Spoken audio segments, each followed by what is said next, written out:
जो मैंने आपके साथ लास्ट टर्म पे ट्रिग्नोमेट्री के बेसिक क्वेश्चंस एक्सरसाइज 4.2 ई के डिस्कस किए थे। तो आज मैं आपके साथ डिस्कस करने वाला हूँ एक्सरसाइज 4.4 ए। एक्सरसाइज 4.4 ए का डिस्कशन करेंगे जो कि पेज नंबर 140 पर है। ठीक है, इसका जो पेज नंबर है बच्चों वो 140 क्या है 140। तो बेसिकली यहाँ पे जो क्वेश्चन है ये क्वेश्चन बेस्ड है हाइट एंड डिस्टेंस पर, लेकिन इसमें जो ये आपकी बुक है Cambridge IGCSE complete mathematics 6th edition, इसमें बेसिकली क्या होगा, जितने भी क्वेश्चंस होंगे उसमें एंगल्स का स्टैंडर्ड होना कंपलसरी नहीं है। मतलब हो सकता है आपको स्टैंडर्ड एंगल्स ना लो, लेकिन स्टैंडर्ड एंगल्स उसमें दिए नहीं जाएंगे। स्टैंडर्ड एंगल्स क्या होते हैं इस तरह की बुक्स में? वैसे तो होते जो आपको पढ़ाए गए हैं स्टैंडर्ड एंगल्स वो होते हैं 0 degree, 30 degree, 45 degree, 60 degree, 90 degree. तो बेटा इस तरह के स्टैंडर्ड एंगल्स IGCSE की बुक में नहीं यूज किए जाते, वो कोई भी रैंडम एंगल यूज करेंगे।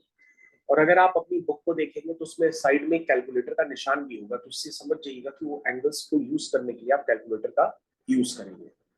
चलिए देखते हैं फर्स्ट क्वेश्चन। तो फर्स्ट क्वेश्चन में क्या लिखा है, a girl looks up at the top of tower which is 200 metre tall. तो बच्चों कोई टॉवर है, ये हमने टॉवर बना दिया, ये टॉवर बन गया। टॉवर तो वर्टिकली होगा, हॉरिजॉन्टल तो होगा नहीं। If the angle of elevation through which she looks is 65 degree. तो बच्चों यहाँ पे एक लड़की खड़ी है, यहाँ से वो हॉरिजॉन्टल से जब इस टॉवर के टॉप को देखती है, यानी कि जब नीचे से ऊपर देखती है, तो उसको हम लोग कहते हैं एंगल ऑफ एलिवेशन। ये एंगल ऑफ एलिवेशन जो है बेसिकली 65 डिग्री। अभी पूछ रहा है ये जो लड़की यहाँ पर खड़ी है, how far away from the base of the tower is she standing. पूछ रहा है ये जो लड़की खड़ी है ये टॉवर के बेस से कितना दूर है। ये बच्चों टॉवर के बेस से कितना दूर है, यानी ये जो भी मैंने आपको एरो लगा के दी है, आपको यही डिस्टेंस निकालनी है। ठीक है, आपको कौन सी डिस्टेंस निकालनी है बच्चों? ये वाली डिस्टेंस। ठीक है, अब बच्चों ये जो टॉवर था उसकी हाइट कितनी है? 200 मीटर। अब बच्चों इस ट्रायंगल का नाम देखने के बाद ये चेक करते हैं सबसे पहले, क्या ये ट्रायंगल राइट एंगल है? तो तुमको यस सर राइट एंगल है। अगर राइट एंगल ट्रायंगल होगा तो ही ये ट्रिग्नोमेट्री में sine theta, cos theta, tan theta ये सारी चीजें लागू होती है।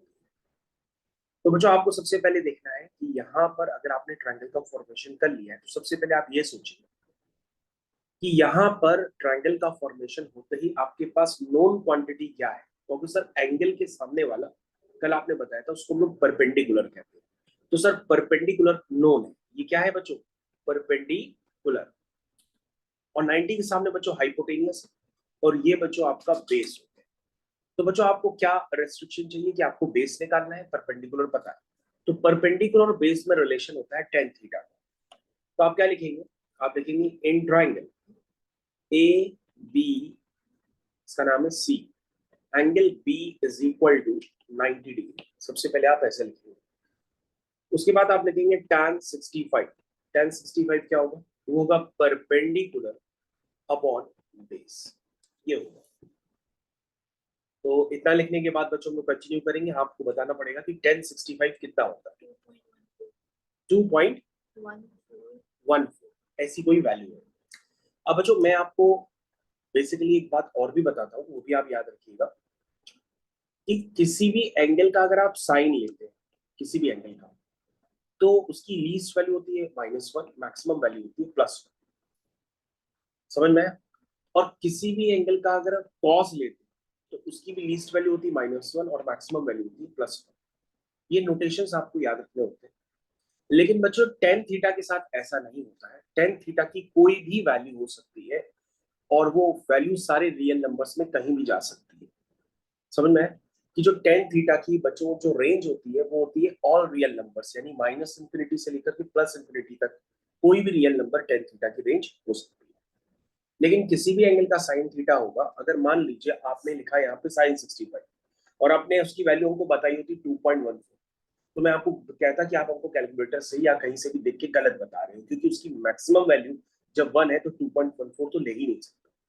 लेकिन बच्चों ये tan था, इसलिए यहाँ पे एक काम हो गया, क्योंकि टेन थीटा की जो रेंज होती है बच्चों वो ऑल रियल नंबर्स होती है। इसको मैं स्टार बना के लिख देता हूँ।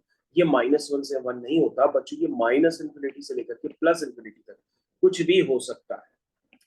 तो इसको बच्चों इस तरह से नहीं लिखेंगे, इसको अब लिखने का सही तरीका ये है, टेन थीटा की जो वैल्यू होती है वो ऑल रियल नंबर्स में कुछ भी हो सकता है। ओके बच्चों, तो हम लोग यहाँ पे कंटिन्यू करते हैं। सबसे पहले आप बताएंगे ए बी कितना गिवन है 200 और बी सी पता नहीं है, तो बच्चों हम इसको क्रॉस मल्टीप्लाई करेंगे और क्रॉस मल्टीप्लाई करते ही आपके पास बीसी की वैल्यू आ जाएगी 200 अपॉन 2.14। तो बच्चों कैलकुलेटर का आपको यूज करना है, तो अगर आप यूज करें तो आप हमको बताइए क्या आंसर आएगा। 93.4। तो बच्चों इसको मीटर में ही लिख देते हैं, ये हो गया। तो बच्चों ये फर्स्ट क्वेश्चन था जिसको आपने काफी अच्छे से देखा, और साथ में आपने एडिशनल इंफॉर्मेशन क्या देखी बेचा, आपने ये देखा कभी भी हॉरिजॉन्टल से अगर हम ऊपर की तरफ देखते हैं तो उसको कहते हैं एंगल ऑफ एलिवेशन, और कभी भी हॉरिजॉन्टल से नीचे की तरफ देखते हैं तो उसको हम कहते हैं एंगल ऑफ डिप्रेशन।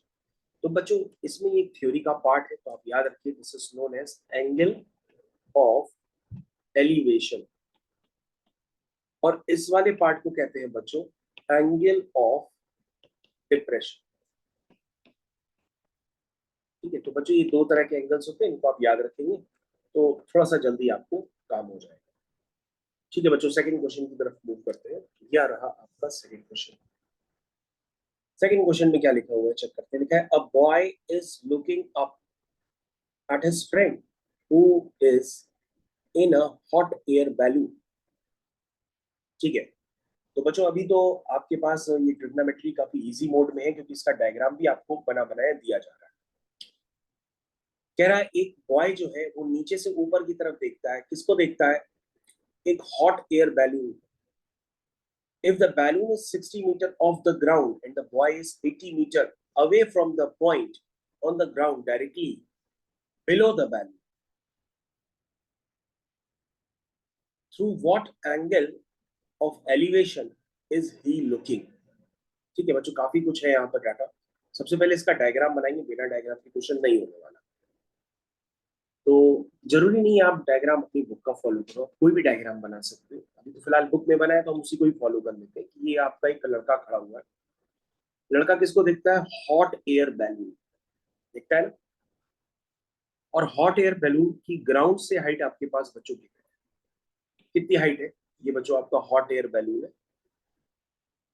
क्वेश्चन को दोबारा रीड करते रहिए जब तक आपको कम समझ में आए। A boy is looking up at his friend who is in a hot air balloon.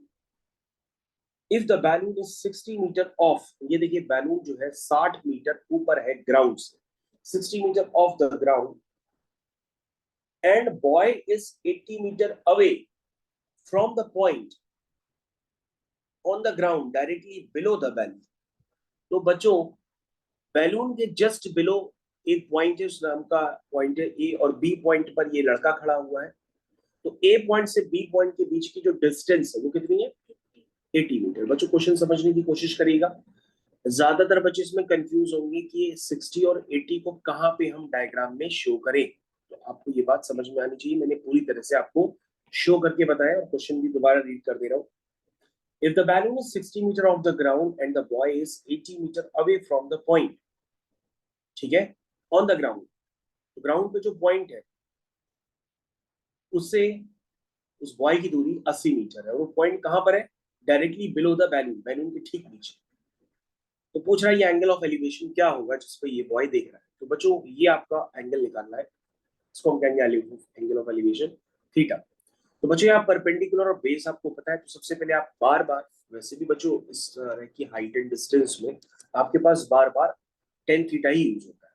तो टेन थीटा कितना हुआ, परपेंडिकुलर अपॉन बेस। इसको सिंप्लीफाई कर लेते हैं, जीरो से जीरो कैंसिल, 2 3 जा 6, 2 4 जा 8।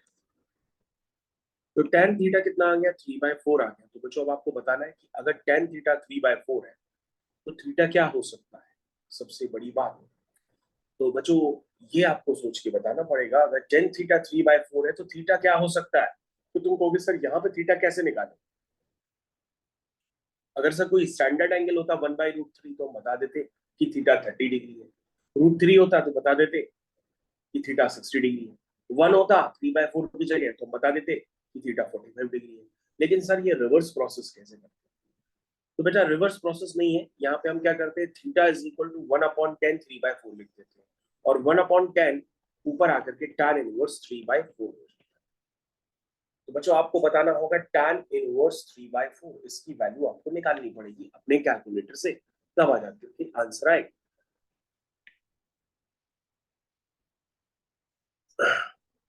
तो आपको लग रहा होगा शायद ये आप निकाल नहीं पाएंगे, लेकिन मैं आपकी हेल्प करता हूँ, वेट करिए।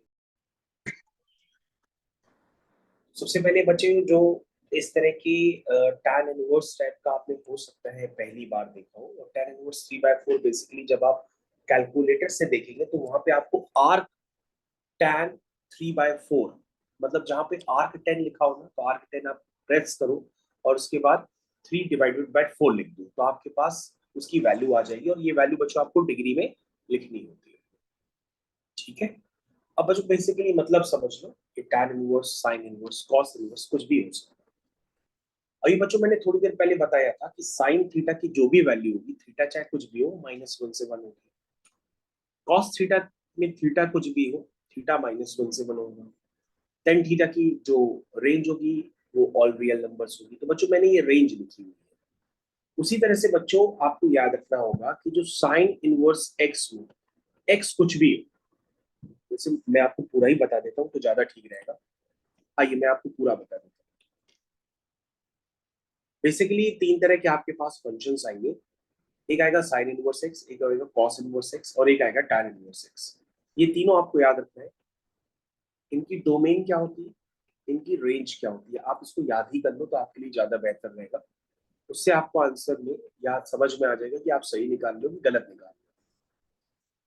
जैसे बच्चों हमने सबसे पहले लिखा साइन इनवर्स एक्स, तो आपको याद रखना होगा साइन इनवर्स एक्स में जो एक्स होता है वो -1 से 1 ही होता है। क्या होता है? -1 से 1। माइनस और वन पे, -1 पे और 1 पे मैंने क्लोज ब्रैकेट लगाए हैं, इसका मतलब -1 भी इंक्लूडेड है और 1 भी इंक्लूडेड है। और अगर मैं ओपन ब्रैकेट लगाता तो वो दोनों एक्सक्लूडेड है। तो साइन इनवर्स एक्स में जो एक्स होगा वो ये हो, और जब एक्स -1 से 1 पुट होगा साइन इनवर्स एक्स की में एक्स की जगह, तो उसकी जो वैल्यू निकल के आएगी वो आएगी -90 डिग्री से +90 डिग्री। क्या आएगी? -90 डिग्री से +90 डिग्री। ये आपको याद रखना है। जिसको आप रेडियन में लिखना चाहें तो रेडियन में कन्वर्ट करने के लिए हम 90 डिग्री को π/2 लिखते हैं। क्या लिखते हैं? π/2। लेकिन आप अभी ऐसे ही लिख लो, -90 डिग्री से क्या लाई करेगा साइन इनवर्स एक्स, ये लाई करेगा +90 डिग्री। ये आपको याद रखना होगा। और बच्चों अगर आपको रेडियन और डिग्री में कन्वर्जन नहीं पता है तो मैं आपको अलग से अभी बता दूंगा, परेशान मत। उसके बाद बच्चों कॉस इनवर्स एक्स में जो एक्स होता है वो भी -1 से 1 होता है। क्या होता है? -1 से 1। और इस जब एक्स इसमें -1 से 1 पुट होगा तो जो कॉस इनवर्स एक्स होता है बच्चों, उसकी जो वैल्यू आती है वो आती है 0 से 180 डिग्री। क्या आती है? 0 से 180 डिग्री। और बच्चों अगर tan इनवर्स एक्स होगा तो tan इनवर्स एक्स में जो उसकी डोमेन होगी वो होगी ऑल रियल नंबर्स। उसकी डोमेन होगी वो होगी ऑल रियल नंबर्स। लेकिन जो उसकी रेंज आएगी वो रेंज आती है 0 से पाई। क्या आती है? 0 से पाई। नहीं नहीं, ये थोड़ा ना होती है। इसकी जो रेंज होती है बच्चों वो होता है -90 से +90। मैं लिख देता हूं यहाँ पे, याद ध्यान दीजिएगा, एक बार चेक कर लीजिएगा। -90 से लेकर के +90।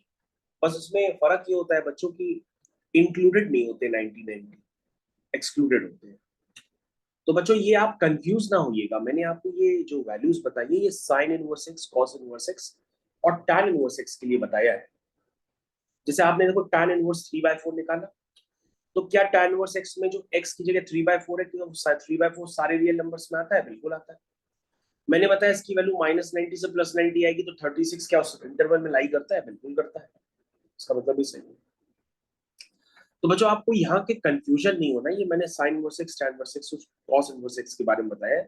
और ऊपर जो मैंने बताया था वो इनवर्स नहीं थे, वो साइन थीटा, कॉस थीटा और tan थीटा, जहाँ पे साइन थीटा की जो रेंज होती है वो -1 से 1 होती है, cos थीटा की जो रेंज होती है -1 से 1 होती है, और tan थीटा की जो रेंज होती है वो होती है ऑल रियल नंबर्स। बच्चों कुछ ही दिनों बाद आप इनकी ग्राफिकल रिप्रेजेंटेशन भी देखेंगे, लेकिन अभी मैंने आपको बेसिक चीजें बताई और एक कन्वर्जन भी बता देता हूँ। रेडियंस और degree, relation between radians and degree. तो बच्चों आपको छोटा सा काम करना है। जब आप छोटी क्लासेस में होते हैं तो एंगल्स को क्लास 10th तक डिग्री में ही यूज किया जाता है। जैसे ही आप बड़े हो जाओगे 11th में जाओ तो सारे एंगल्स बच्चों रेडियंस में ही यूज किए जाते हैं, और आपको याद रखना होगा जो पाई रेडियंस होता है वो 180 डिग्री के बराबर होता है। ये कन्वर्जन फैक्टर है, इसको यूज करके आप कभी भी रेडियन को पाई में, डिग्री में, कभी भी डिग्री को रेडियंस में आप कन्वर्ट कर सकते हैं। बस आपको ये याद रखना होगा, pi radians is equal to 180 degree. ठीक है, चलिए आगे कंटिन्यू करते हैं बच्चों। थर्ड वाले क्वेश्चन देखिए, थर्ड क्वेश्चन में क्या है, काफी बड़ा लिखा हुआ है लेकिन फिर भी करते हैं। लिखा है Tom looks down from the top of a cliff at his friend. That Tom looks down, यानी टॉम ऊपर से नीचे देखता है, from the top of a cliff at his friend who is in a boat. Tom knows that the cliff is 60 meters tall and he is 1.8 meters tall. He measures the angle of depression which he is looking to be 25 degree roughly. How far out to sea is the boat? तो बच्चों चलो question को पढ़ा है, अब उसका diagram बनाने की पहले कोशिश करते हैं। ठीक है, चलिए। तो बच्चों ये एक पहाड़ हो गया, उस पहाड़ की चोटी पे, क्या कहते हैं उसको, पहाड़ की चोटी। क्लिफ मतलब क्या होता है, चोटी। तो पहाड़ की चोटी पे कौन खड़ा है, टॉम खड़ा है। ठीक है,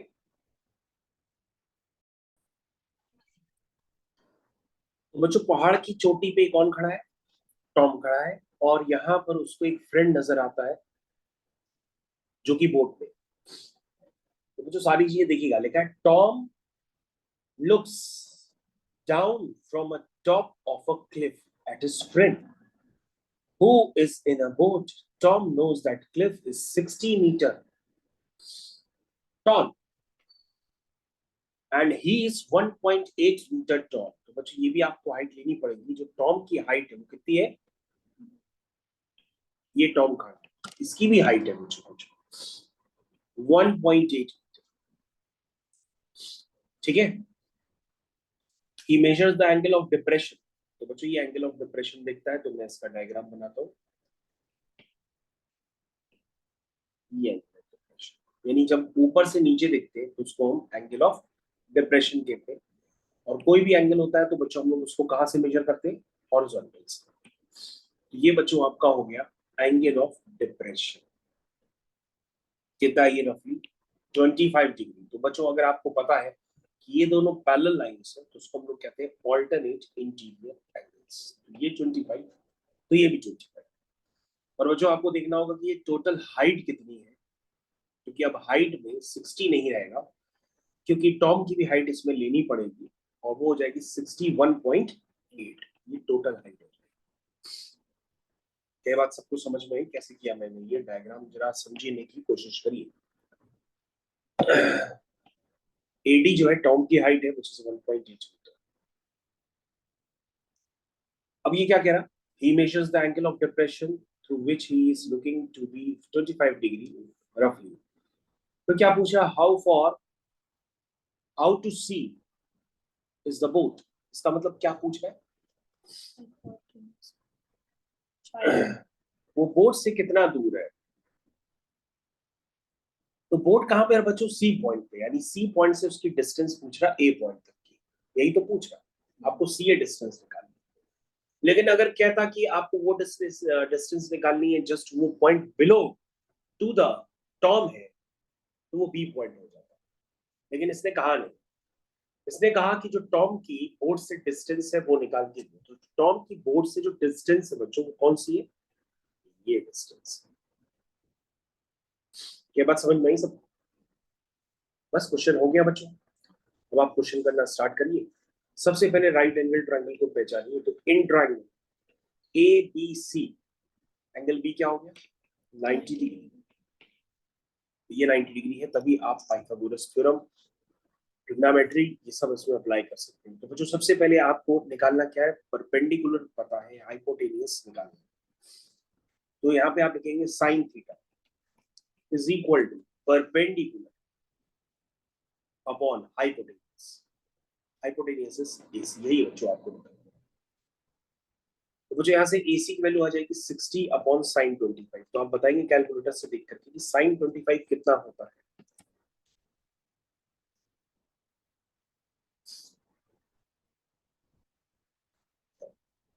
0.42।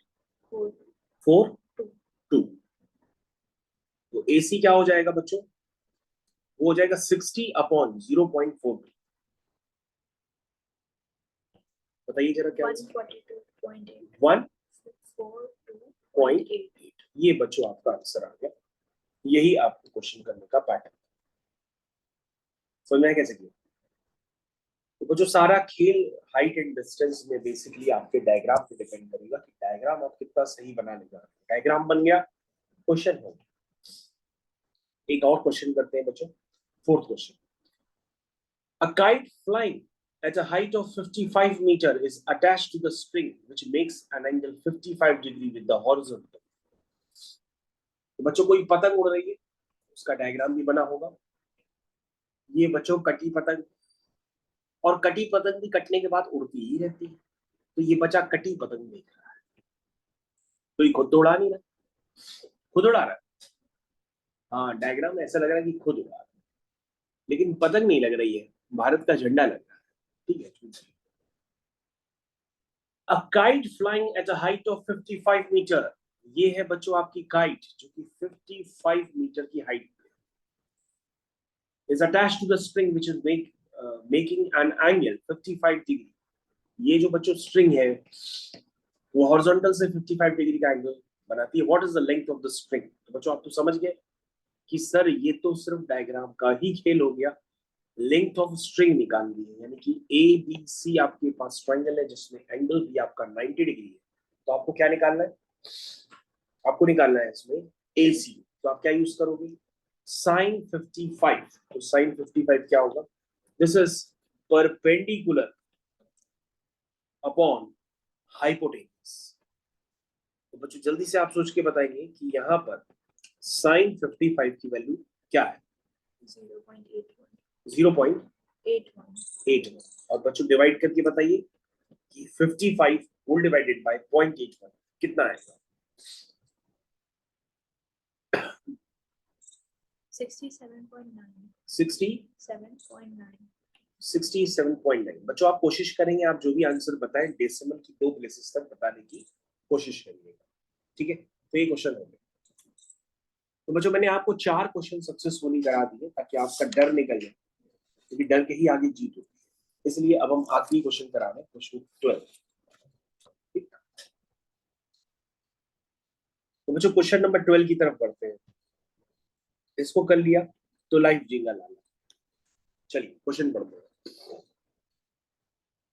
The angle of elevation of the top of a tower is 27 degree from a point A due east of it. The angle of elevation of the top of the tower is 11 degree from another point B due south of the tower. Find the height of the tower if the distance between the distance AB is 40 meter. सबसे पहले बच्चों इसमें east west north south का भी लफड़ा आ रहा है। तो एक बार हम लोग देख लेते हैं, कुछ ज्यादा अगर है तो चेंजेस कर लेंगे। क्या होता है ये, ईस्ट फिर वेस्ट फिर नॉर्थ फिर साउथ, ऐसे ही बनाते हैं ना। चलिए क्या लिखा है, angle of elevation of a top of a tower 27 degree from a point A. A point कहाँ है, ईस्ट की तरफ है। ठीक है, तो बच्चे टावर खड़ा कर दें। बच्चों ये मैंने टॉवर खड़ा कर दिया, ठीक है, इसी को टॉवर मान लिया। फिर से पढ़ते हैं, the angle of elevation of a top of a tower is 27 degree from a point due east. ये बच्चों बना कितना है?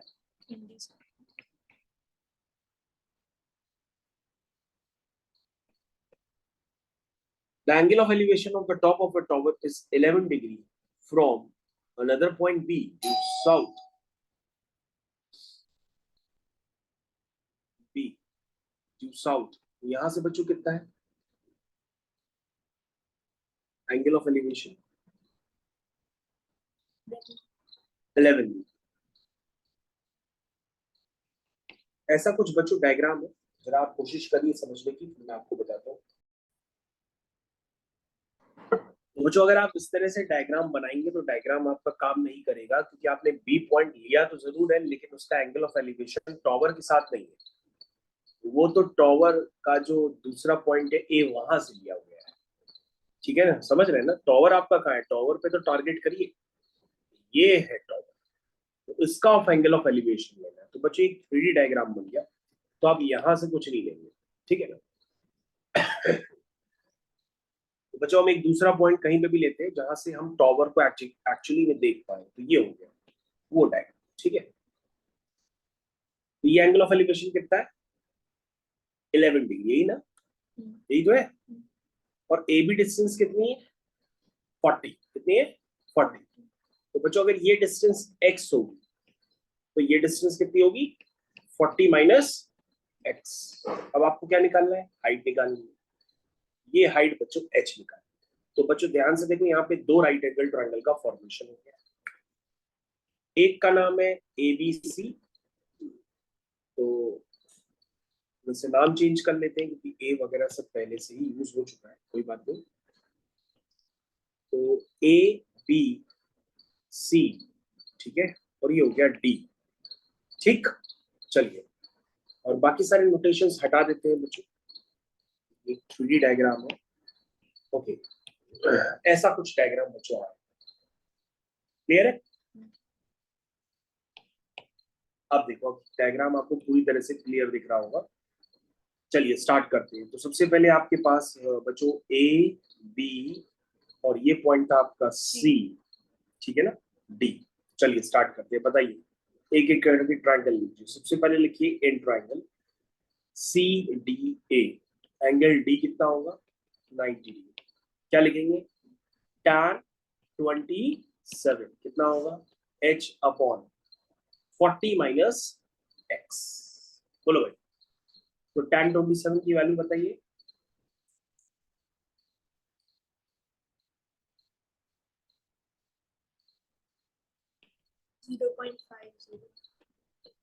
0.50, ये हो गया बच्चों h। फिर दूसरा ट्रायंगल लीजिए बच्चों, in triangle CDB, angle D कितना हुआ? 90 डिग्री। फिर से लिखिए tan 11 is equal to perpendicular upon base. तो यहां से h कितना आया? x into tan 11। tan 11 कितना है बेटा? 0.19। तो फिर से बताओ क्या है? 0.19। तो बच्चों इक्वेशन 1 से भी आपने h निकाला, इक्वेशन 2 से भी आपने क्या निकाला? h निकाला। इन दोनों को आपस में इक्वल करिए तो यहाँ से क्या आ जाएगा? x आ जाएगा, x आ जाएगा। और x की वैल्यू इक्वेशन नंबर 2 में या इक्वेशन नंबर 1 में पुट करके आप क्या निकाल सकते हैं? हाइट निकाल सकते हैं। तो आपका सबसे पहले टारगेट क्या होगा?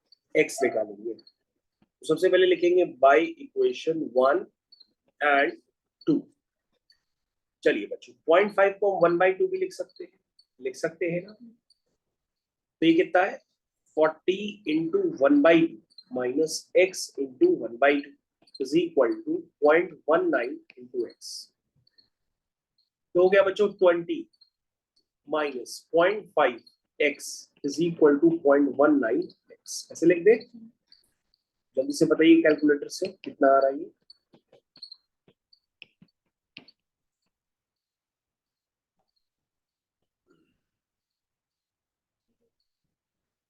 0.69।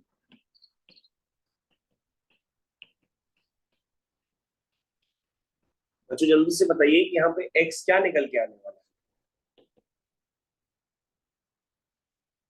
28.9। 28 बच्चों ये x आ गया और x की वैल्यू जो भी आसान इक्वेशन हो 1 और 2 में वहां पुट कर दो, तो 2 वाली में हम पुट कर देते हैं x की वैल्यू 28.9, तो आपका h आ जाएगा। बताइए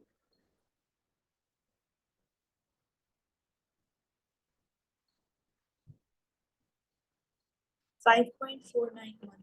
5.49, ये तो बच्चों आपका आंसर आ गया। तो इस तरह से बच्चों आपको ये क्वेश्चन करना था। तो इस क्वेश्चन में बस बेसिकली क्या है, ये 3D डायग्राम है तो उससे कंफ्यूजन क्रिएट किया गया था। तो आपके पास ए और बी दो पॉइंट है, जिससे आपने टॉवर का एंगल ऑफ एलिवेशन देखा। एक जगह से 27 है, दूसरी जगह से 11 है, और ए और बी के बीच डिस्टेंस जो है 40 थी। तो मैंने क्या किया, उसको दो पार्ट में ब्रेक कर दिया, एक एक्स तो दूसरा 40 माइनस एक्स। पहले मैंने एक्स निकाला, फिर एक्स की वैल्यू किसी भी एक इक्वेशन में पुट करके जो आसान हो वहां से मैंने एच निकाल लिया। ठीक, ये क्वेश्चन आपका कंप्लीट हो गया। तो रिमेनिंग क्वेश्चन बाकी बच्चों अभी आप ट्राई करेंगे, तो करके आप देखिए, तभी आपको आइडिया लगेगा कैसे होंगे।